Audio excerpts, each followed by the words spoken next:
यह कहानी इस बात से शुरू होती है कि सन 2000 में यूएस ने 50,000 सोल्जर्स को अफगानिस्तान भेजा था और जिस सुबह इन सोल्जर्स को अफगानिस्तान भेजा गया उस दिन उनका मकसद नूरिस्तान में एक पोस्ट बनाना था। इस पोस्ट को आउटपोस्ट कहा गया। इस टीम में आए हुए सोल्जर्स अफगानों के लिए बहुत खतरनाक माने जाते थे क्योंकि ये सोल्जर्स निडर नहीं थे बल्कि दुश्मनों के बहुत करीब थे और अपने साथ बहुत सारा युद्ध का सामान लेकर आए थे। ये पोस्ट तालिबान को खत्म करने का एक बहाना थी, लेकिन असली बात यह थी कि ये पोस्ट झूठ पर आधारित थी। असल मकसद अफगानिस्तान पर कब्जा करना और वहां अपनी पकड़ मजबूत करना था। इस पोस्ट पर उन्होंने बहुत सारा युद्ध का भारी सामान रखा जिसे जंग में पूरी तरह सपोर्ट मिला हुआ था। उसी दिन 2 नई कैंपेन्स शुरू हुईं और इन दोनों ने एक दूसरे के खिलाफ बात की और कहा कि अफगान इतने बहादुर नहीं हैं कि हम पर हमला करें। दोनों की बात एक जैसी थी। इसी टीम के सोल्जर्स पर हमला हुआ। अमेरिकी सोल्जर्स ने भी उस समय अपनी गन्स हवा में उठाई और मिसाइल्स चलाए। दूसरी तरफ से भी बहुत तेजी से गोलाबारी शुरू हो गई। जब फायरिंग शुरू हुई तो 15 अफगान इस पोस्ट से बंधे हुए दिखाई दिए। अमेरिकन सोल्जर्स ने रेडार पर जाकर सब अफगानों को देखा। रेडार पर वही 15 अफगान नजर आए। इन अफगानों को एक लंबी रस्सी से इस पोस्ट से बांधा गया था। कमांडर ने अपनी रस्सी को एक टैंक से बांधा और इन 15 अफगानों को अपनी टीम से जोड़ दिया। इसी वक्त 15 अफगान वहां पहुंच गए और अमेरिकन सोल्जर्स में से एक को हवा में उठा लिया गया। उसे गोली लगी और वह मारा गया। अब अमेरिकन सोल्जर्स ने बाकी सोल्जर्स को एक मीटिंग में बुलाने का आदेश दिया। कमांडर ने मीटिंग में सभी सोल्जर्स से कहा कि हम अफगानों से लड़ाई नहीं करेंगे। उन्हें बताओ कि अगर तुम हमसे नहीं लड़ोगे तो हम भी तुमसे नहीं लड़ेंगे और हम शांति से रहेंगे। दिन बाद उन 8 अफगानों में से 2 वापस आए और लड़ाई शुरू कर दी। कमांडर ने अफगानों से कहा, हम तुम्हारे साथ शांति से रहना चाहते हैं।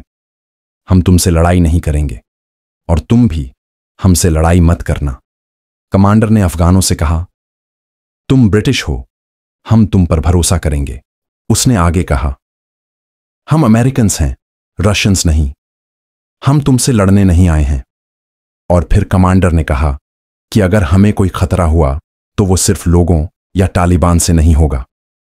अब यूएस कमांडर अपने सोल्जर्स को आदेश देता है कि आधे सोल्जर्स को एक तरफ भेजो और आधे को दूसरी तरफ, ताकि हम सुरक्षित रहें। आधे सोल्जर्स अपने गार्ड्स के पास जाकर दूसरी तरफ निकलते हैं ताकि जब वो दूसरी तरफ पहुंचें तो पुल के दूसरी ओर की स्थिति देख सकें। मेजर अपने 2 सोल्जर्स को पुल की ओर भेजने का आदेश देता है ताकि वो सुरक्षित रहें। ये दोनों सोल्जर्स पुल की तरफ बढ़ते हैं और पहुंच जाते हैं। जैसे ही वो पुल पर पहुंचते हैं एक एयरप्लेन आता है और ये दोनों सोल्जर्स हवा में उड़ जाते हैं। ये अफगानों की चाल थी। दूसरी ओर बाकी आधे सोल्जर्स जो बराबर संख्या में थे बहुत थक चुके थे और उनका मिशन लगभग खत्म हो चुका था। अब जो दूसरे सोल्जर्स पोस्ट पर थे वो भी खतरे में हैं। उन्हें लगता है कि अफगान पुल के दूसरी तरफ से एयरप्लेन चलाकर सीधा उन पर हमला करेंगे। अब यूएस सोल्जर्स कुछ बातों से हैरान हैं।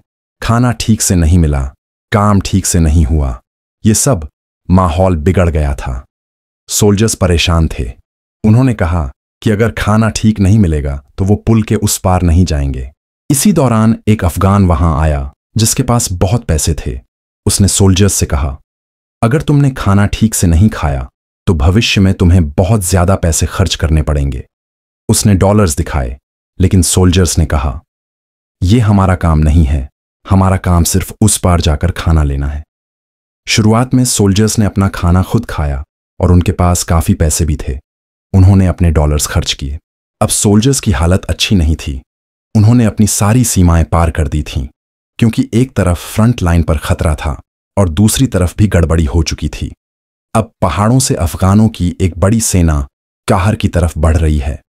जो सोल्जर्स पहाड़ों की ओर गए थे उन्होंने सैलर साइड पर अफगानों की बड़ी संख्या देखी।